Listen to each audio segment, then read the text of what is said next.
हमने मुलज़िम जाहिद हुसैन उसको गिरफ़्तार किया है। ये अगवा बराए तावान का काम करता है, काफ़ी बंदों को ये अगवा कर चुका है। उसको हमने हालिया में उसकी गिरफ़्तारी हमने की है। अभी कोर्ट से रिमांड लिया है, रिमांड पे वो हमारे पास। काफ़ी वारदातों में ये पहले भी मतलूब था। अभी भी इसने एक ताजर अगवा किया था, जमील नामी शख्स, उससे तावान लिया था। तो मज़ीद उससे तावान तलब कर रहे थे। मकबर ख़ास की इतला पे हमने रेड किया। जाहिद हुसैन को हमने औरंगी टाउन से गिरफ़्तार कर लिया। तो ये इनफरादी तौर पे करते थे या इसका पूरा ग्रोह शामिल था इस कार्रवाई में? नहीं, इनका ग्रुप है, काफ़ी इनका बड़ा ग्रुप है और ये उन सबका सरगना मेन बंदा यही है। अच्छा। अगवा करने भी ये खुद होता है और तावान लेने भी ये खुद ही आता है। अच्छा, तो इसने कितना तावान मांगा था? इसने इनसे 20 लाख रुपए तावान तलब किया था, लेकिन कुछ जगहों पे जब हमने रेड किया तो फौरी तौर इसने उनको बोला कि 3 लाख रुपए तावान हमें दे। अच्छा, आप लोगों की तरफ से रेड हुआ था 2-3 जगहों पे? जी।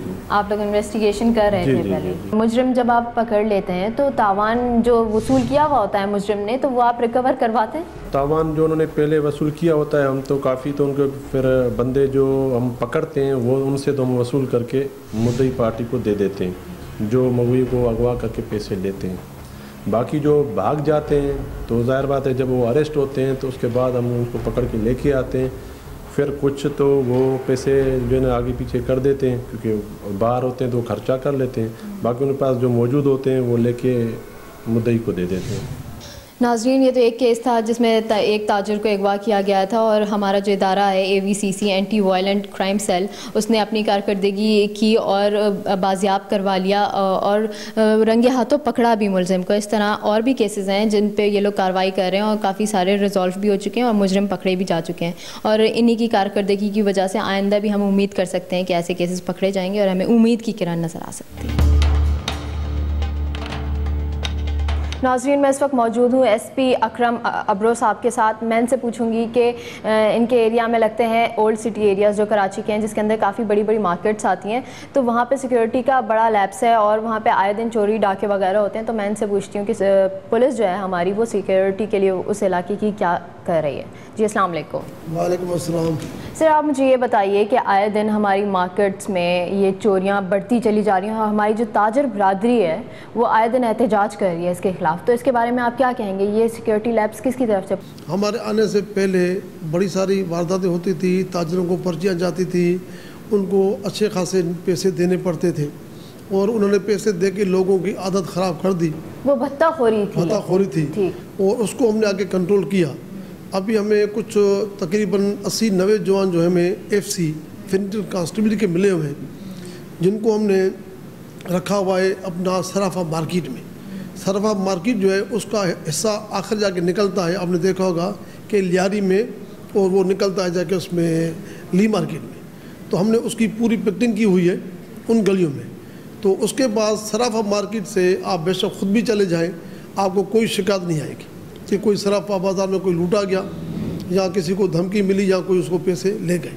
अच्छा सर, एक और बात ये है कि हमारे जो मार्केट एसोसिएशन के सदर भी हैं, उनका भी यही कहना था और हमें पता भी चला काफ़ी मालूमात से कि उन्होंने कहा कि आप लोगों की तरफ से और गवर्नमेंट की तरफ से उन्हें यही कहा गया है कि वो अपनी सिक्योरिटी खुद करें और उन्होंने अपनी सिक्योरिटी के लिए पुलिस की मदद इख्तियार की और उन्होंने ख़ुद से चौकियाँ बनवाई और पुलिस को बाइक्स और मोबाइल्स वगैरह फ़राहम किए, जिसकी वजह से फिर पुलिस ने उनकी मदद शुरू की और सिक्योरिटी के फ़राइज़ अंजाम दिए। नहीं, मुझे ज़्यादा इसका इल्म नहीं है। इतना इल्म है कि खारादर और मीठादर के इलाके में CPLC के तवस्सुत से, जो CPLC में बशीर साहब हैं, उन्होंने आज से 3 साल पहले कि खारादर और मीठादर में अभी भी आप जाएंगे तो आप पैदल अंदर नहीं जा नहीं सकते, गाड़ी सरकारी जो मोबाइल है वो जा नहीं सकती। उन्होंने मुझे कहा था कि हमने 6 मोटरसाइकिलें लेकर के इन दोनों थानों को दी थी ताकि पुलिस उसमें बैठ के अंदर जो गश्त उनका अंदर वो कर सके। ये हकीकत इसमें उन्होंने वो दी थी।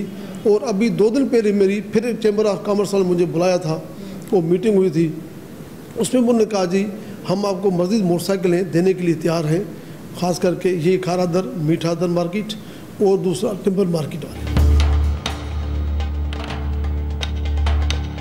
नाजरीन, मैं इस वक्त मौजूद हूँ न्यू कराची इंडस्ट्रियल एरिया के थाने के बाहर और अभी हम अंदर जाएंगे। अंदर काफ़ी तरह के जराइम में मुलव्वस अफराद जो हैं अंदर कैद हैं। हम उनसे बात करेंगे कि वो किस किस्म के जराइम में मुलव्वस रहे और कब वो यहाँ पर आए और किन वजूहात की बिना पर वो ये जराइम करते हैं। आइए चलते हैं और उनसे बात करें। नाजरीन, मैं यहाँ अंदर मौजूद हूँ और मुझे यहाँ पे फोर्स बाहर खड़ी हुई नज़र आ रही है, तो मैं पूछूँगी उनसे कि उनका क्या कहना है जराइम के बारे में। आइए।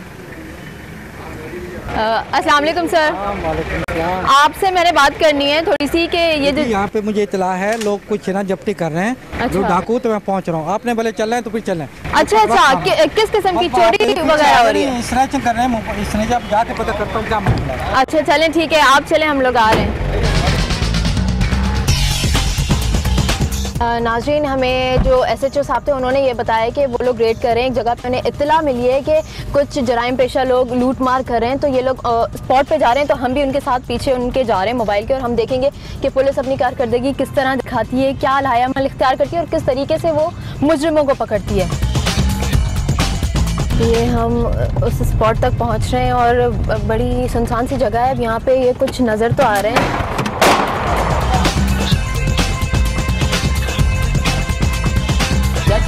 किससे क्या छीना है?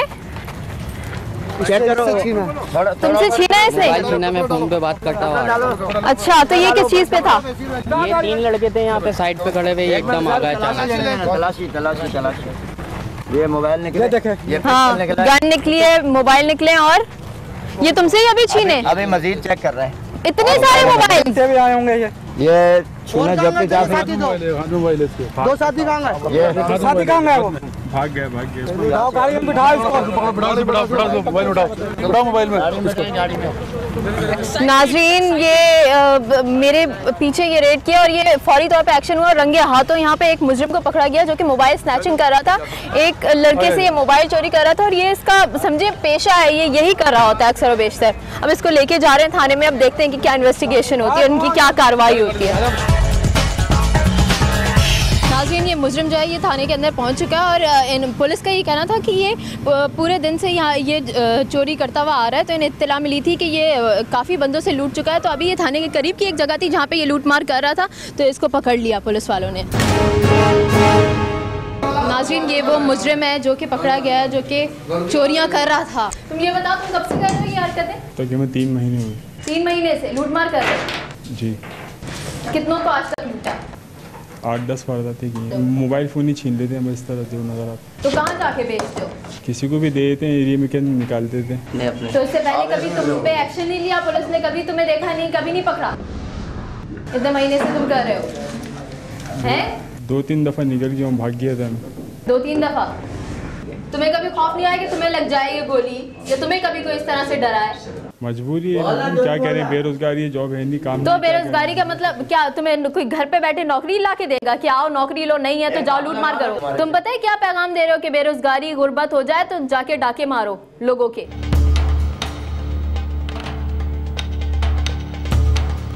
नाजरीन, हम तो यहाँ थाने के अंदर इसलिए आए थे ताकि हम मुजरिमान जो यहाँ पे कैद हैं उनसे बात कर सकें और उनसे पूछें कि वो किन किन जराइम में मुलव्वस हैं और यहाँ के पुलिस एहलकारों से भी जाने कि यहाँ पे किस किस्म की वारदातें होती हैं। लेकिन हमें अचानक पता चला कि ये रेड के लिए निकलने जा रहे हैं पुलिस के एहलकार सारे, तो हम उन्हीं के साथ गए और हमने देखा कि रेड किस तरह से होती है, उन्होंने किस तरह से उस मुजरिम को पकड़ा जो चोरी कर रहा था। अब हम SHO साहब से पूछेंगे कि उसके पास से क्या क्या बरामद हुआ और उन्हें किस तरीके से ये पता चला कि यहाँ पर इस तरह की कार्रवाई हो रही है। अस्सलाम वालेकुम।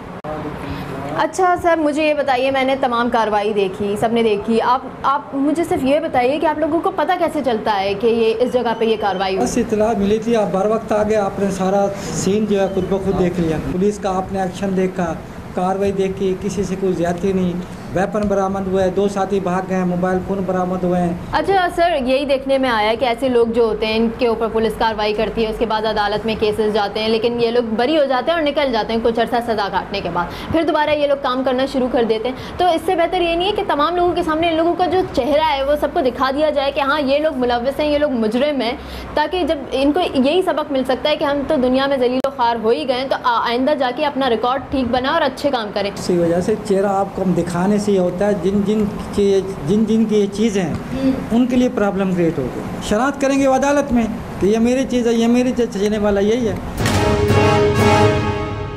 नाज़रीन, ये मुजरिम को लेके जा रहे हैं हवालात के अंदर, यहाँ इसको रखेंगे और इससे इन्वेस्टिगेशन वगैरह भी करेंगे कि आज तक कितना कर चुका है जराइम या नहीं। अच्छा, आप लोग टॉर्चर भी करेंगे फिर इसको यहाँ पे?